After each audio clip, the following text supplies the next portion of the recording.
datang kembali di channel KL Wave. Kita akan kembali membahas beberapa saham yang akan kita lihat mulai dari launching Oktober sampai November tanggal 17 hari ini, dan ada 3 tambahan saham seperti biasanya untuk dibahas kembali.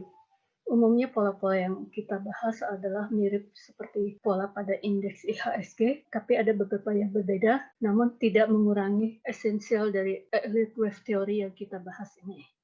Untuk itu, mari kita mulai dengan membahas 3 saham yang baru dulu, kemudian baru kita membahas saham-saham yang sudah diposting. Saham yang kita tambah yang baru adalah Antam, WANTM, WSKT, DILT. Pertama kita lihat Antam ya. Antam secara, kita lihat dulu secara garis global ya, bahwa dia sudah terbentuk secara big picture. Antam sudah terbentuk wave 1 super cycle dan wave 2 super cycle. Sekarang untuk membentuk wave 3 super cycle itu, Antam kompleks sekali ya dari segi polanya ya. Polanya adalah untuk wave 1 primary dan wave 2 primary-nya itu wave satunya impulse, tapi wave 2-nya itu sangat kompleks, yaitu irregular flat yang terbentuk pola A, B, C. Itu untuk saat ini Antam sudah masuk. Jadi kemungkinan Antam sudah mencapai puncaknya sub wave 5 atau wave 5 minor dari wave 3. Jadi Antam kemungkinan sudah mendekati puncaknya 5 ya, dimana untuk wave 5 minornya itu extended dan kemungkinan sudah sampai puncaknya untuk koreksi lebih retrace lebih dulu, karena wave 5-nya extended berarti wave 5 itu bisa panjangnya sama dengan wave 1 atau wave 3 ya, atau wave panjang wave 5 itu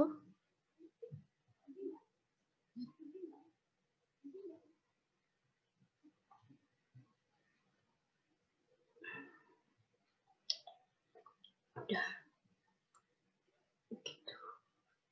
Terus secara garis besarnya Antam ya. Kenapa saya pilih Antam? Karena ada peluang bahwa kemungkinan Antam akan menjadi holding dari industri nikel di Indonesia yang ditunjuk oleh Menteri BUMN agar membawahi soal nikel. Jadi peluang kedepannya kemungkinan masih bagus untuk naik, dan kita lihat perkembangannya bagaimana dengan apakah industri lithium, baterai lithium itu akan berproduksi di Indonesia lebih banyak atau tidak, kita lihat perkembangannya. Terus dari segi Antam.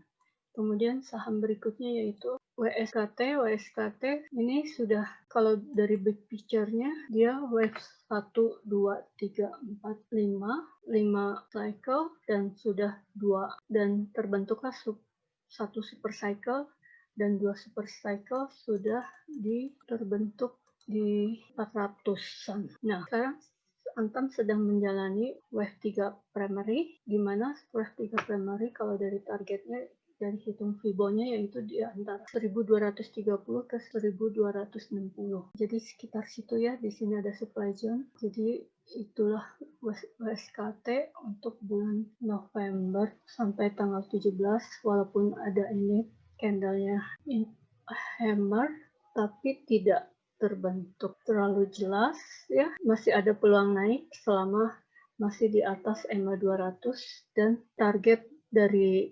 161,8% Fibonacci belum tercapai. Itu Antam.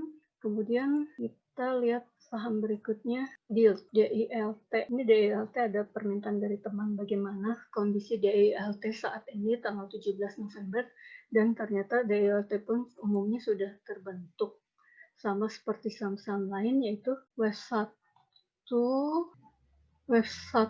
cycle, 2, 3, 4, 5, dan ini 1 super cycle, 2 super cycle di sini. Itu secara big picture. Dan bagaimana sekarang ada peluang untuk menuju wave 1 intermediate, karena masih 2, ini masih pergerakannya baru 2 bulan terbentuk ya, jadi ini saya buat minor untuk menuju 1 wave intermediate. 1 wave intermediate kemungkinannya di sini ya, kita pakai supply zone di sini mendekati wave B sebelumnya. Tuh, jadi di antara 250, 260 itulah peluangnya masih besar. Di 250 sampai 270 sekitar segitu ya. Nah, itu tambahan 3 saham yang baru, satu Antam, WSKT, dan DILT. Peluang yang bagus yaitu DILT karena masih baru dan sektor properti baru bangkit, jadi ada peluang lebih bagus di situ dan sinyal untuk beli sudah ada. Di sini buy bottom fishing ya sudah ada 1, 2, 3, jadi peluang untuk naik yield itu lebih besar. Namun saat ini masih terhenti di EMA 50. Itu 3 saham baru, Antam, WSKT, dan yield. Dari ketiga saham yang baru itu yang masih ada peluang naik lebih banyak range-nya, yaitu WSKT dan DILT, sedangkan Antam berpeluang untuk retrace terlebih dahulu, tapi kita lihat nanti ke depannya bagaimana kita ikuti terus. Itulah saham 3 yang baru. Kemudian kita akan membahas saham yang sudah lewat, yaitu dimulai dari BBRI. BBRI, kalau diperhatikan BBRI, dia masih 1, 2, 3, 4, mau wave 5 dari minor, masih berpeluang naik selama channeling fundingnya belum disentuh. Kemungkinan peluang naiknya sampai 4.300, jadi sekarang masih ada 400 poin. Itu BBRI, kemudian Telkom. Nah, Telkom sangat menarik. Pada hari ini dia mengumumkan bahwa deal dengan Gojek sudah diadakan. Dia melakukan investasi kurang lebih 2 triliun di Gojek. Jadi itu memberikan, walaupun Gojek belum memberikan profit, tapi kedepannya mungkin lebih bagus. Itulah dari Telkom. Dan saya pikir Telkom mengapa berani untuk investasi di Gojek, yaitu karena mungkin nanti jaringan komunikasi antar satelit Gojek dengan pusatnya itu menggunakan jaringan Telkom. Itu yang saya perhatikan peluangnya. Setelah Telkom masuk running di wave 3 karena kemarin ya saya perkirakan akan ke Fibo 61,8%, tapi ternyata dia hanya sampai Fibo 50% dan mantul, dan itu bisa dilihat juga ada double bottom di sini ya, triple di sini dengan ini. Jadi peluang Telkom untuk long term bagus, dan di sini ada target pertama di antara 3.400 sampai 3.500 itu Telkom. Kemudian Cepin masih menuju ke wave 3 intermediate dan sudah membreak out down trend line-nya, jadi peluang untuk naik masih besar, dan peluang tersebut yaitu di Fibo 3 intermediate sekitar ke minimal 8.000 lah ya, bisa dicapai. Sekarang di 5.700, jadi ada 2.300 poin. Sekarang di 6.700, ada 1.300 poin lagi untuk target Cepin. Kemudian setelah Cepin, INTP. Nah INTP sangat menarik. Perkiraan saya waktu itu mau buat kontrak Angel, tapi ternyata tidak. Jadi ini WFD-nya tidak terjadi, kita buang. Dan dia akan menuju ke wave 3 intermediate di 20.000 ya, minimal target Fibo 161,8-nya, 161,8. Tapi kemungkinan ada retrace di 16.500. Itu dari segi net wave INTP. Kemudian BRPT masih belum menarik, belum bisa tembus di atas EMA 200-nya. Jadi kita tunggu saja perkembangannya. Bagaimana kalau sudah tembus di EMA 200 baru menarik untuk masuk. ACES ada alami retrace, tapi wave 1 dan 2-nya sudah dibentuk untuk intermediate. Jadi dia akan running wave 3 intermediate dari 3 primary. Peluangnya cukup bagus untuk kita hold untuk long term ya. Ini dari segi ACES. Kemudian saham berikutnya yaitu UNTR.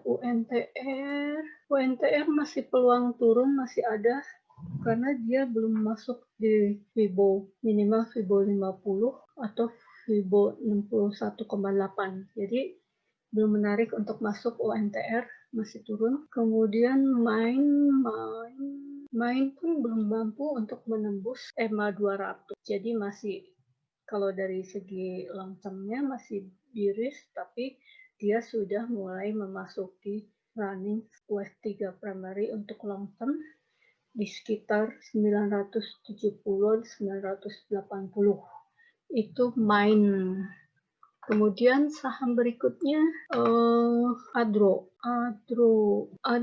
Ini karena isu batu bara yang tidak bagus, dunia masih belum bangkit kembali, jadi kebutuhan batu bara belum banyak, jadi kemungkinan Adro itu sideways lama ya, di sekitar 1100 sampai 1200, dan itu bisa dilihat walaupun sudah di atas EMA 200 tapi belum bisa menembus channel line downtrend lainnya, belum ditembus-tembus. Bila tembus di atas 1250 baru Adro menarik untuk kita hold lama. Sekarang range-nya hanya 100 poin kecil. Itu Adro. Kemudian kita lihat ASI sudah menarik ya, tapi ada retrace. Ini wave 3 yang 161,8 sudah dicapai dan melebihi, berarti akan mencapai yang ini 261,8 Fibo, yaitu di 6.200.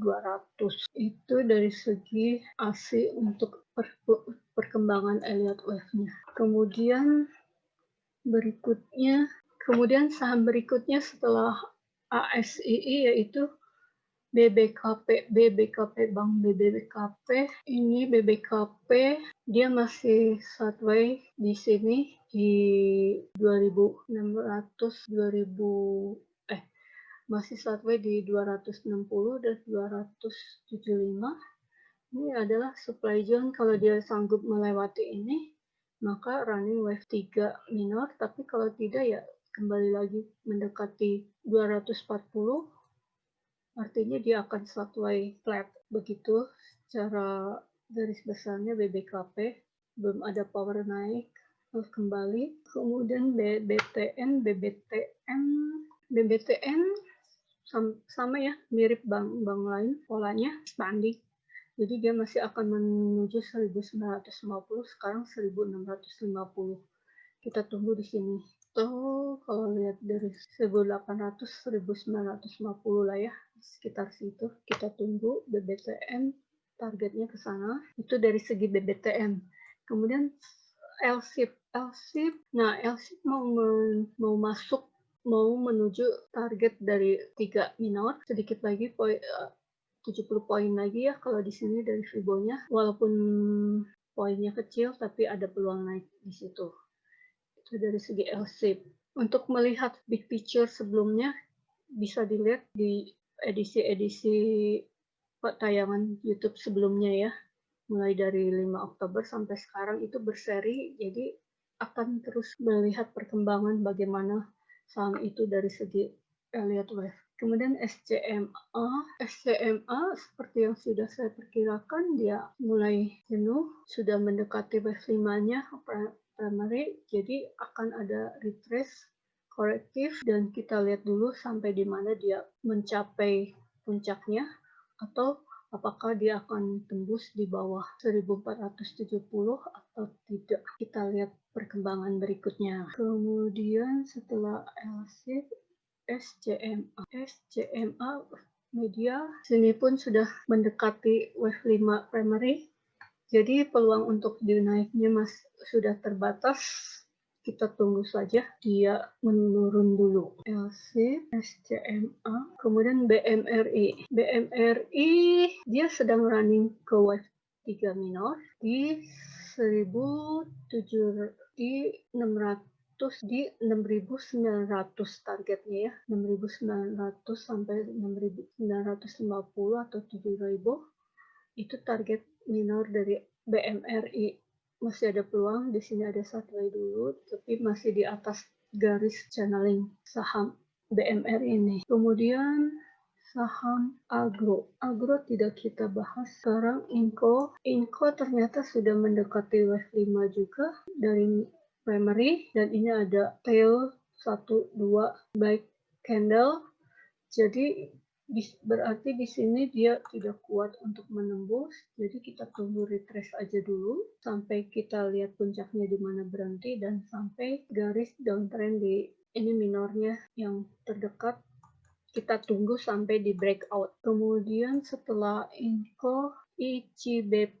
ICBP. Nah, ICBP hari ini baru mulai ada pergerakan, dan di sini pun ada sinyal baik. Jadi dia akan menuju wave 3 intermediate-nya di 12.400. Kita lihat saja, kita bisa boleh buy di atas EMA-nya, dan hari ini sudah bisa breakout EMA 200. Jadi di atas 10.000 masih aman untuk buy. Itu ICBP.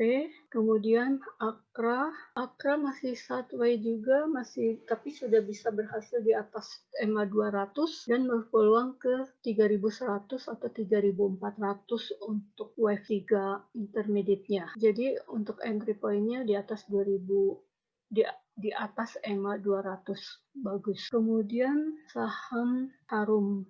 Nah, Harum pun kita tunggu.